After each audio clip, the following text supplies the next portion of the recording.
श्री राम।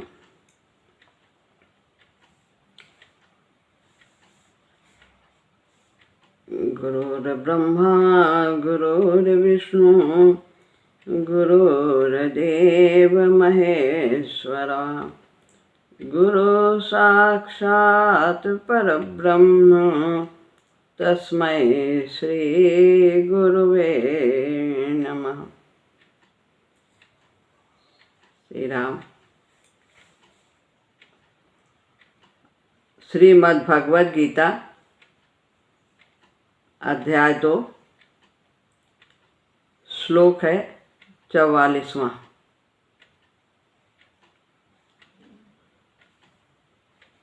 भोगैश्वर्य प्रसक्तानां तयापहृत चेतसां व्यवसायात्मिका बुद्धिः समाधौ न विधीयते। यहाँ पर जो सकाम कर्मी हैं उनके बारे में बताया है। भगवान बता रहे हैं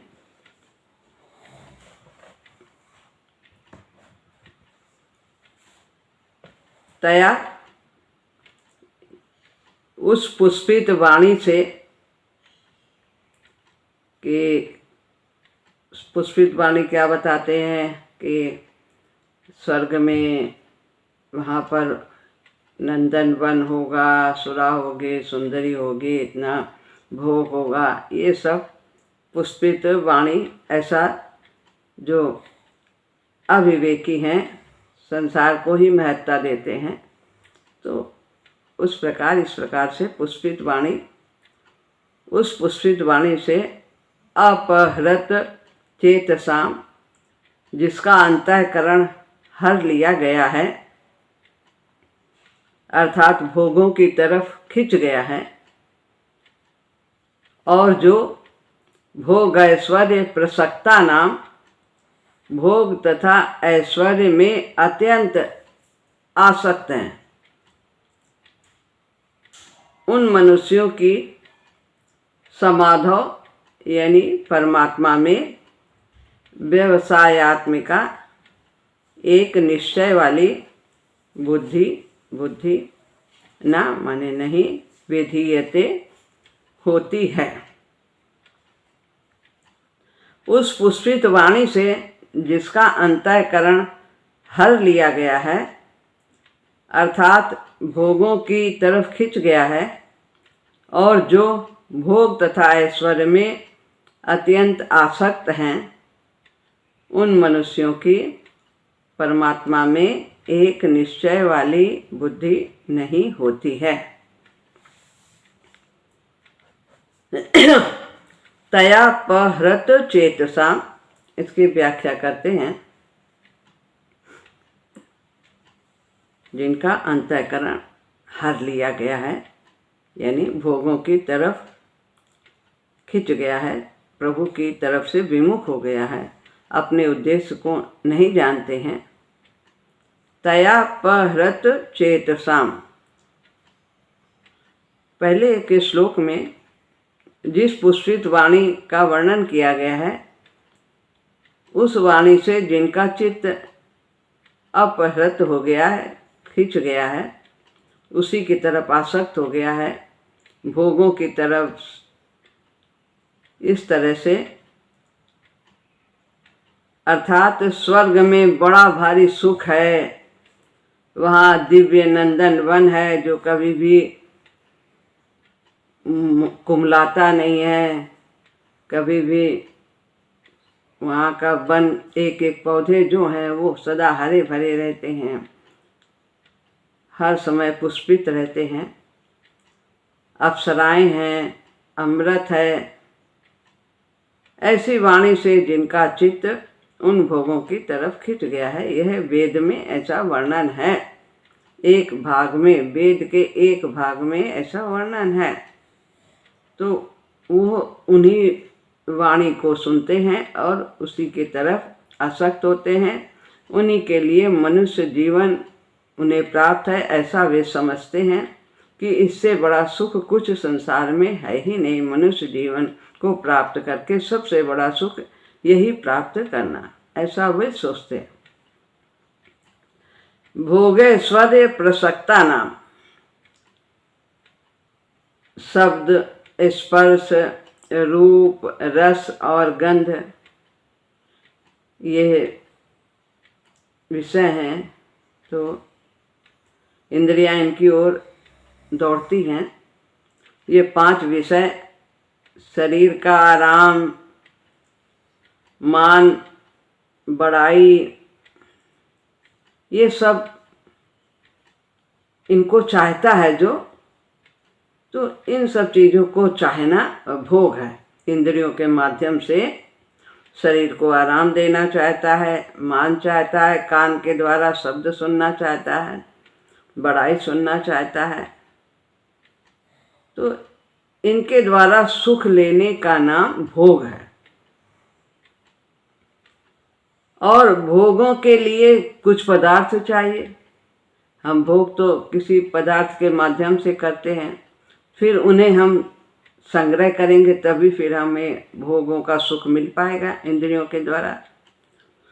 तो भोगों के लिए पदार्थ, रुपए, पैसे, मकान आदि का जो संग्रह किया जाता है उसका नाम ऐश्वर्य है कि हमारे पास इतना कुछ है, इतना कुछ है। क्यों है? कि इससे हम सुख चाहते हैं, बड़ाई चाहते हैं, मान चाहते हैं, सब कुछ हम अच्छा अच्छा खाना चाहते हैं, अच्छा अच्छा कुछ इंद्रियों को जिससे सुख मिले देखना भी चाहते हैं। तो इस तरह के ये सब पदार्थ का संग्रह किया जाता है और इसे ऐश्वर्य वो समझते हैं कि हमारे पास इतना सब कुछ साधन है, बड़ाई होगी, लोग मेरा नाम करें। इन भोग और ऐश्वर्य में, यानी भोग और संग्रह में जिनकी आसक्ति है, जिन्हें ये प्रिय लगते हैं, खिंचाव है, इनमें जिनकी महत्व बुद्धि है कि यही सब कुछ है, इन्हीं की महत्ता देते हैं, इन्हीं पदार्थों की, रुपए पैसे की सामग्री है, इन सबको ही महत्व देते हैं। तो ऐसे प्राणी को, मनुष्यों को भोगैश्वर्य प्रसक्ता नाम कहा जाता है, जिनका भोगों और संग्रह में खिंचाव है, आसक्ति है। तो भोगैश्वर्य प्रसक्ता नाम, भोग और ऐश्वर्य में आसक्त हैं जो भोग और ऐश्वर्य में ही लगे हैं, वे आसुरी संपत्ति वाले कहे जाते हैं। जिनको बस यही चाहिए, वे 16वें अध्याय में उनका वर्णन है, भगवान ने किया है। क्यों कहे जाते हैं? कारण कि असु नाम प्राणों का है, प्राणों का पर्यायवाची असु भी कहते हैं, असु। और जो इनकी रक्षा में लगा रहता है, इन्हीं के लिए जीता है, तो वह असुर कहा जाता है। और उन प्राणों को जो बनाए रखना चाहता है, कभी जाए ना, हर समय जीवित रख, किस प्रकार से करें, क्या खाएं, क्या दवा लें, क्या औषधि लें, उन्हीं के लिए ही उसका सारा चित्त उन्हीं में लगा रहता है। तो असु की रक्षा के लिए ही जो केवल जीता है, तो उसे असुर कहते हैं। शरीर को बलवान बनाना है, हृष्ट-पुष्ट रखना है, सुंदर रखना है, शरीर सजा के ठीक ठाक रखना है, लेकिन किस लिए? खाली इसी के लिए नहीं हम सब कुछ स्वीकार करते हैं, भोग आदि नहीं, ये इसलिए बलवान रहे, हृष्ट-पुष्ट रहे, स्वस्थ रहे कि हम इससे सेवा कर सकें, और सेवा करके हम भगवान को प्रसन्न कर सकें, भगवान की प्राप्ति कर सकें। लेकिन अगर हमारा उद्देश्य यहीं तक है कि इसको सुंदर बनाना है, इसको हृष्ट-पुष्ट बनाना है, और अंतिम उद्देश्य तक हमारी दृष्टि नहीं जाती है, तो फिर यह ऐसी बुद्धि आसुरी बुद्धि कही जाती। वे शरीर की प्रधानता को लेकर यहाँ के अथवा स्वर्ग के भोग भोगना चाहते हैं। व्यवसायात्मिका बुद्धि समाधो न विधीयते। जो मनुष्य जन्म का मुख्य उद्देश्य नहीं समझते, मानव तन किस लिए मिला है, न हो यदि मिलन पाके नर योनि हर से, धरनी धाम सुतलोक किस काम के। जिसके लिए मनुष्य शरीर मिला है वो उद्देश्य नहीं जानते। क्या उद्देश्य है कि उस परमात्मा को ही प्राप्त करना है, इसीलिए तन मिला है। ये भोग योनि नहीं है, ये कर्म योनि है। ऐसी व्यवसायात्मिका बुद्धि उन लोगों में नहीं होती जो भोग और संग्रह को ही प्रधानता देते हैं। अर्थ यह है कि जो भोग भोगे जा चुके हैं, जो भोग भोगे जा सकते हैं, जिन भोगों को सुन रखा है कि ऐसा मिलेगा तो ऐसा कितना आनंद आएगा, कितना मान सम्मान होगा, कितना अच्छा स्वाद होगा, और जो भोग सुने जा सकते हैं, उनके संस्कारों के कारण बुद्धि में जो मलिनता रहती है, उस मलिनता के कारण संसार से सर्वथा विरक्त होकर एक परमात्मा की तरफ चलना है। यही मनुष्य जीवन का उद्देश्य है कि भोग कुछ हमने भोग लिए हैं, उनको याद करके बहुत आनंदित होते हैं, कैसा था कैसा था। और जो भोग भोगे जा सकते हैं, हमारे पास ये शरीर है और हम इसके द्वारा हम ये सुख उठा सकते हैं, इतना कुछ संग्रह करके हम ऐसा पा सकते हैं ये सुख। जिन भोगों को सुन रखा है, किसी ने ऐसा भोग किया है, उसको बहुत अच्छा लगा, तो वैसा हमारे पास भी हो जाए तो हमें भी ऐसा मिल जाएगा, मान बड़ाई सुख आराम। और जो भोग सुने जा सकते हैं, आगे भी सुने, कितना बस भोग ही भोग संसार में, इसी के लिए क्या आए। तो जब हमारा मन इन सब से विरक्त होता है, भोग और संग्रह से, तभी हमारी रुचि परमात्मा में लगती है, तभी परमात्मा की तरफ चलना होता है। ऐसा दृढ़ निश्चय करना चाहिए। पर ऐसे जो भोगेश्वर प्रसक्ता नाम है, उनमें ऐसी दृढ़ बुद्धि नहीं होती है। ऐसे ही संसार के अनेक विद्याओं कलाओं आदि का जो संग्रह है, मैं विद्वान हूँ, मैं जानकार हूँ, जो अभिमान जन सुख का भोग है, उसमें आसक्त मनुष्यों का भी परमात्मा में एक निश्चय बुद्धि नहीं होती। उनकी भी बुद्धि परमात्मा के लिए निश्चय नहीं कर पाती कि हमें भगवान को पाना। परम दयाल, अब विशेष बात बताते हैं। परम दयालु प्रभु ने कृपा करके इस मनुष्य शरीर में एक ऐसी विलक्षण विवेक शक्ति दी है जो पशुओं में नहीं होते, जिससे वो सुख दुख से ऊंचा उठ जाए और अपना उद्धार कर ले। तो जब हम साधन करते हैं तो हमारे अंदर विवेकनी बुद्धि जागृत हो जाती है, और सामान्य बुद्धि तो संसार की ही ओर लगी रहती है। तो इसलिए हम शास्त्रों के द्वारा गुरुजनों की वाणी सुन करके उस पर अमल करके हम उस विवेकनी बुद्धि को जागृत कर सकते हैं। सबकी सेवा करके भगवान तक को अपने वश में कर सकता है, ऐसी विवेकनी बुद्धि परमात्मा ने हमें दी है। इसी में मनुष्य शरीर की सार्थकता है। परंतु भगवान द्वारा दी हुई इस विवेकनी शक्ति का अनादर करके नाशवान भोग और संग्रह में आसक्त हो जाता है मनुष्य।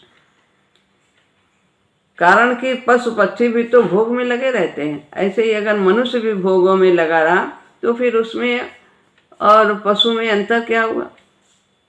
नहीं अंतर हुआ। इतना उत्तम शरीर मिला। मनुष्य के सामने जो कुछ अनुकूल या प्रतिकूल परिस्थिति आती है, वो सब साधन है। प्रभु प्राप्ति का साधन है। अनुकूलता भी साधन है, प्रतिकूलता भी साधन है। अनुकूलता है अगर कुछ तो भगवान को धन्यवाद दो, प्रभु आपकी कृपा से ऐसा हुआ। मेरे कोई अंदर कोई ऐसा गुण नहीं है जिसकी वजह से हम इस स्थिति को प्राप्त कर सके। ना हमने कोई ऐसा धर्म किया, पुण्य किया, कुछ भी नहीं किया, तो ये सब आपकी कृपा से मिला है। और प्रतिकूलता आती है तो उससे भी हमें आगे बढ़ना है कि ये प्रभु की कृपा है। प्रभु हमें अपने समान बनाना चाहते हैं, हमारे संस्कारों को छीण करके हमें निर्मल करना चाहते हैं। तो इस तरह से ये दोनों साधन हैं, अनुकूलता भी साधन है और प्रतिकूलता भी साधन है। इससे हमारा विकास दोनों से हो सकता है यदि हमारी सोच सही है। तो जो भोग को साधन सामग्री नहीं समझते हैं तो उनकी परमात्मा की तरफ व्यवसायत्मिका निश्चयात्मिका बुद्धि नहीं होती। वास्तव में सांसारिक पदार्थ परमात्मा की तरफ चलने में बाधा नहीं देते। हमारे अंदर जो राग द्वेष है यही बाधक है। हम अनुकूलता से राग करते हैं और प्रतिकूलता से द्वेष करते हैं। अनुकूलता अच्छा सब बना रहे जिससे शरीर को सुख मिले, इंद्रियों को अच्छा लगे, वो चाहते हैं, और जो इनके विपरीत होता है उसको हम चाहते कभी ना। तो भोगों का महत्व अंतःकरण में बैठा है, यही बाधा करता है।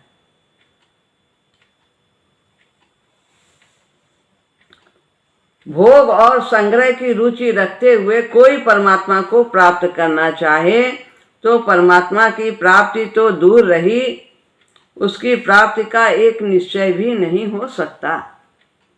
कैसे होगा? अगर हमारा मन भोग और संग्रह में लगा, ये चाहिए, तो यदि हम भजन भी करते हैं तो उसका उद्देश्य होता है कि ये वस्तु मिल जाए, ऐसी परिस्थिति आ जाए। परमात्मा को पाने के लिए नहीं करते हैं, सांसारिक कामनाओं की पूर्ति के लिए करते हैं।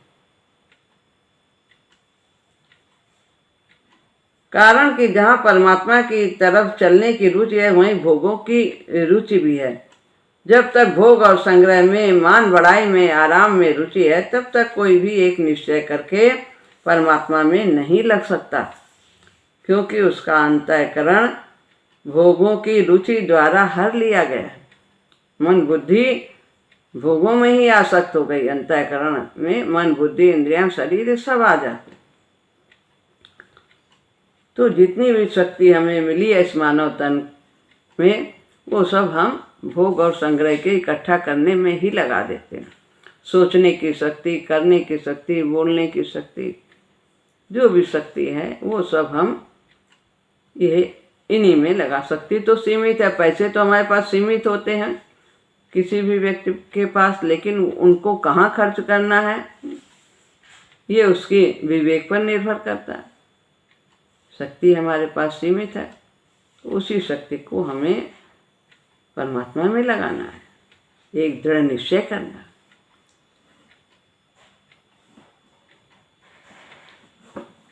अब है 45वां श्लोक।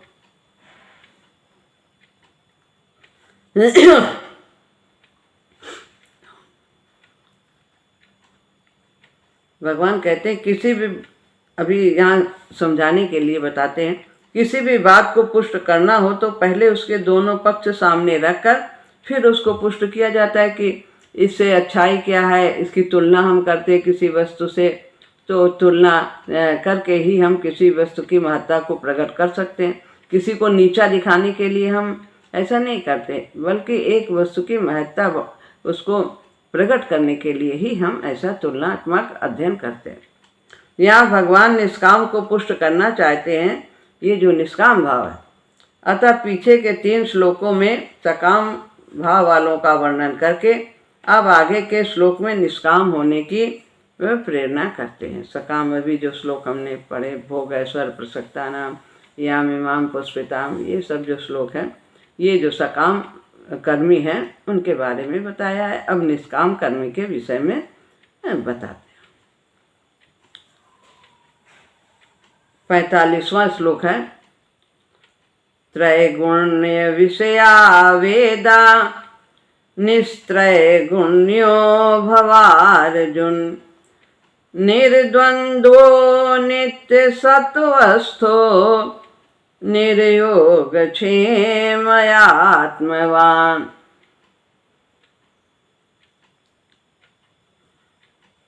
वेदा यानी वेद, त्रैगुण विषया, तीनों गुणों के कार्य का वर्णन करने वाले हैं। तीनों गुणों के कार्यों का वर्णन करने वाले।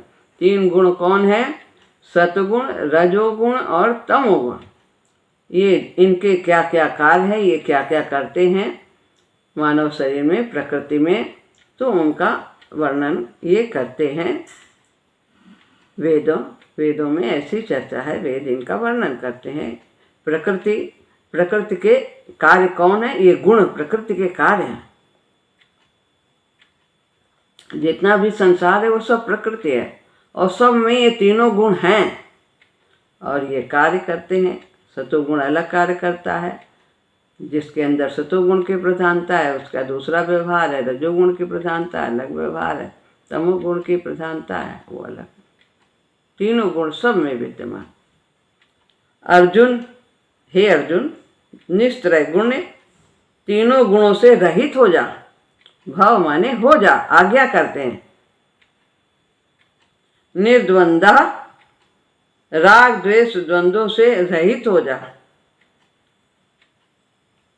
नित्य सत्वस्था, नित्य वस्तु जो सदा रहने वाली है कौन है? परमात्मा। नित्य वस्तु परमात्मा में स्थित हो जा। निर्योग क्षेम, अपने योग क्षेम की चिंता न कर। जो भगवान में स्थित हो जाता है, उन्हीं का चिंतन करता है, उसका योग क्षेम भगवान स्वयं बहन करते हैं। आत्मवान हो जा, परमात्मा परायण हो जा। वेद तीनों गुणों के कार्यों का ही वर्णन करने वाले हैं। हे अर्जुन, तू तीनों गुणों से रहित हो जा। राग द्वेष द्वंद्वों से रहित हो जा। नित्य निरंतर वस्तु परमात्मा में स्थित हो जा। योगक्षेम की चाहना भी मत कर और आत्मवान हो जा। अपनी आत्मा के स्वामी बन जाओ। आत्मा, मन, बुद्धि, इंद्रियां, ये सब शरीर, ये सब आत्मा के लिए संबोधित है। भगवान गुरुदेव भगवान ने ऐसा लिखा है। त्रैगुण विषया वेदा, यहाँ वेदों से तात्पर्य वेदों के उस अंश से है। वेद तो बहुत विस्तार में है, तो उसके एक अंश में सकाम कर्मियों का वर्णन है। जिनमें जो कामना में तन्मय है उनके लिए भी उनका वर्णन है कि इस प्रकार से अपनी कामना की संतुष्टि कर लो, फिर परमात्मा की ओर लगो। लेकिन उतना ही रहना हमारे लिए उचित नहीं कि उतना ही पढ़ा और उतना ही सुना, बस उतना ही किया। नहीं, तुष्टि होने के बाद हमें आगे चलना है, परमात्मा की ओर चलना। यहाँ वेदों से तात्पर्य वेद के उस अंश से है जिसमें तीनों गुणों का और तीनों गुणों के कार्य, स्वर्ग आदि भोग भूमियों का वर्णन है कि ये गुण इस प्रकार से, इन गुणों से प्रभावित होकर के कार्य करो तो फिर तुम्हें स्वर्ग मिलेगा, बहुत उत्तम उत्तम लोग मिलेंगे, भोग मिलेंगे। तो इस संसार के भोग भी, उससे भी ऊंचा भोग मिलेगा, इस तरह का उसमें वर्णन है। तो यहाँ पर ये वेद की निंदा नहीं की गई है, लेकिन बताने के लिए कि हमें इससे ऊपर उठना है और आगे बढ़ना है। तो भगवान कहते हैं कि तू तीनों गुणों के कार्य का वर्णन करने वाले हैं ये वेद, और तू इन तीनों गुणों से ऊपर उठ जा। यहाँ उपर्युक्त पदों में वेद की निंदा नहीं की गई है, वरन निष्काम भाव की महिमा का वर्णन किया गया है कि निष्काम भाव से कर्म, सकाम भाव और निष्काम भाव दोनों में बहुत अंतर है, दोनों एक दूसरे से बहुत दूर हैं। जैसे हीरे के वर्णन के साथ साथ कांच का वर्णन किया जाए कि अब तुलना दिखाने के लिए हीरा कितना अच्छा है, कांच में क्या अंतर है, दोनों में फर्क देखने में तो हो सकता है एक समान दिखते हो, चमकते हो, लेकिन दोनों में फर्क है। क्या फर्क है कि हीरा यदि धूप में रखो तो वो गर्म नहीं होता है, उस पर ताप लगता है और कांच गर्म हो जाता है। तो जो हीरा इसीलिए कीमती है। ऐसे ही मनुष्य यदि उसके ऊपर ताप आती है, दुख आता है, अपमान होता है, तो वो गर्म ना हो, यानी क्रोधित ना हो, उत्तेजित ना हो, तो वो हीरे के समान है। और जो बहुत जल्दी क्रोधित हो जाए, उद्वेगित हो जाए, तो वो कांच के समान है। तो वो कांच का महत्व तो कम है। जैसे हीरे के वर्णन के साथ साथ कांच का वर्णन किया जाए तो उसका तात्पर्य कांच की निंदा करने में नहीं है, वरन हीरे की महिमा का वर्णन करना, हीरे की महत्ता बताना। ऐसे ही यहाँ निष्काम भाव की महिमा बताने के लिए ही वेदों में सकाम का वर्णन किया गया है, बाद में निष्काम भाव बताया गया, पहले सकाम भाव बताया गया। तो दोनों की चर्चा इसीलिए वेदों में की है। और ये सकाम भाव जन्म मरण कर्म फल रूप देने वाली, ये जन्म इससे होता है जितना भी हम सकाम कर्म करते। वेद केवल तीनों गुणों के कार्य का संसार का ही वर्णन करने वाले हैं, ऐसी बात नहीं है।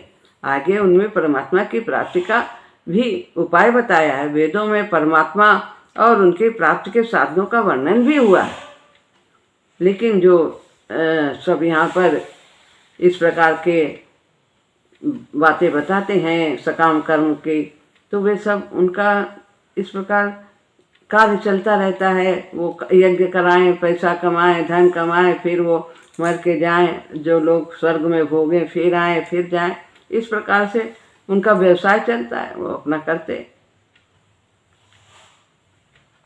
निस्त्रैगुण्यो भवार्जुन, हे अर्जुन, तू तीनों गुणों के कार्य रूप संसार की इच्छा का त्याग करके संसार से ऊंचा उठ जा, गुणों से ऊपर उठ जा।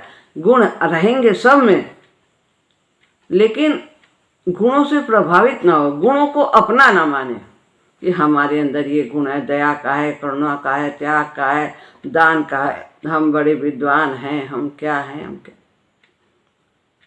तो ये सब कार्य तो होने चाहिए, सब हम सेवा में लगे रहें, दूसरों की परहित करें, जो कुछ हो अच्छी वाणी बोले। तो ये गुणों को करना है, अपने जीवन में लाना है, लेकिन इन्हें अपना नहीं मानना। भगवान निर्गुण कहे जाते हैं, इसका मतलब ये नहीं कि उनके अंदर कोई गुण नहीं, वो तो अनंत गुणों के भंडार हैं, लेकिन फिर भी निर्गुण कहे जाते हैं। क्यों? क्योंकि वे उन गुणों को अपना नहीं मानते। मैं नहीं कर रहा हूँ, कौन कर रहा है? मेरी माया कर रही है, मेरी प्रकृति कर रही है, ऐसा बोलते हैं, और प्रकृति उनके अधीन है।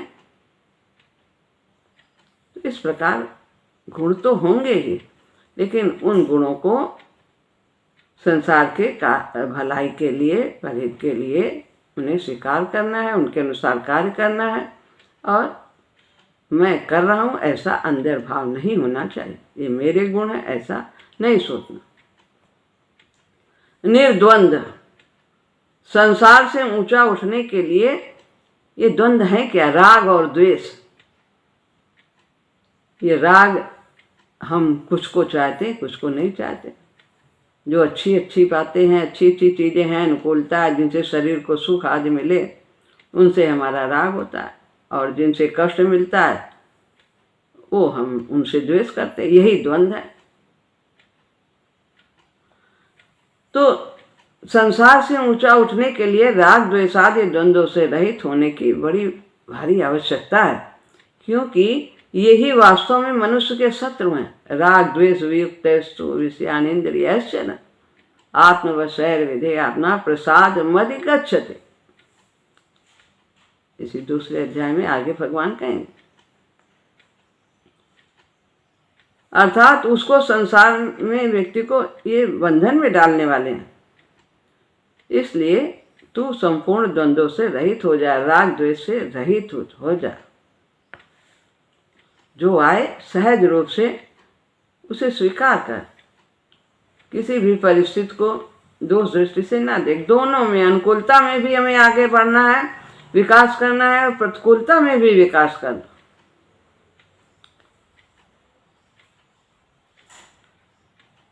अब यहाँ पर भगवान कहते हैं कि अर्जुन को निर्द्वंद होने की आज्ञा क्यों दे रहे हैं? क्योंकि द्वंद्वों से व्यक्ति सम्मोहित हो जाता है, भ्रमित हो जाता है, उसे नहीं मालूम होता है क्या सही है क्या गलत है। जब साधक निर्द्वंद होता है तभी वो दृढ़ होकर भजन कर सकता है। इच्छा द्वेष समुत्थेन द्वंद्व मोहेन भारत। सर तो ये है कि ये इच्छा कामना ये सब द्वंद्व है। इस 7वें अध्याय में ऐसा कहा। दूसरी बात, अगर संसार में किसी भी वस्तु व्यक्ति आदि में राग होगा तो दूसरी वस्तु व्यक्ति आदि में द्वेष हो जाएगा। दो है, ये नियम है। जब हम एक को चाहेंगे तो हम दूसरे को नहीं चाहेंगे।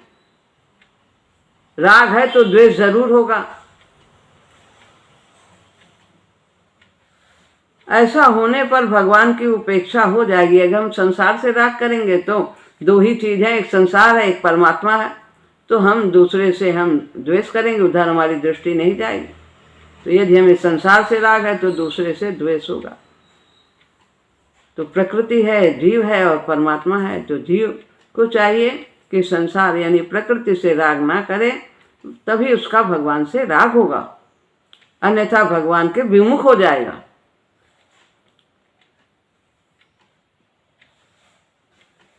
इस प्रकार यहाँ पर बताते हैं, नित्य सत्वस्था, नित्य सत्य वस्तु में स्थित हो जा। नित्य सत्य कौन है? परमात्मा है, जो सदा रहने वाला है, अविनाशी है। तो उसके लिए ही तू अपनी सारी शक्ति लगा, उसी को पाने में ही तू लग जा, उसी के लिए सभी कार्य कर, उसी की सेवा में लग। भगवान के अलावा किसी और की सेवा करना व्यभिचारिणी भक्ति है। ये जो व्यभिचारिणी बुद्धि इसको कहते हैं कि हम अगर किसी और भाव से सेवा करते हैं, करना सबकी सेवा है जो संसार में है। सिया राम में सब जग जानी, लेकिन भगवान के भाव से करना, नाता एक राम जी से, भगवान के नाते से करना, अपना सीधा नाता नहीं मानना। भगवान ने दिया, ये भगवान का बच्चा, ये भगवान के द्वारा दिया हुआ पति, ये भगवान के दिए हुए कुटुंबी हैं, इस तरह से भाव रखना और कर्तव्य का पालन करना। द्वंद्वों से रहित होने का उपाय यह है कि जो नित्य निरंतर रहने वाला सर्वत्र परिपूर्ण परमात्मा है, तू उसी में निरंतर स्थित रहे, उसी का चिंतन कर, उसी के लिए सभी कार्य कर, उसी का सब कुछ समझ। निर्योग क्षेम, तू योग और क्षेम की भी चिंता न कर, क्या चाहिए और उसकी कैसे रक्षा हो इसकी भी चिंता न कर। चाहे शरीर के लिए चाहिए या परमात्मा की प्राप्ति में जो सहायक साधन है उनके लिए, दोनों की प्रभु व्यवस्था करते हैं। यदि हम नित्य सत्य वस्तु में स्थित होते हैं, परमात्मा में स्थित रहते हैं, तो योगक्षेम प्रभु स्वयं वहन करते हैं। जो चाहिए, जिस चीज की आवश्यकता है विकास क्रम में, उसको प्रदान करते हैं, योग है, और क्षेम उसकी रक्षा भी करते हैं। अनन्यास चिंतयन्तो माम ये जना परिपास्ते तेषां नित्याभियुक्तानां योगक्षेमं वहाम्यहम्। मैं स्वयं उसका योगक्षेम वहन करता हूँ।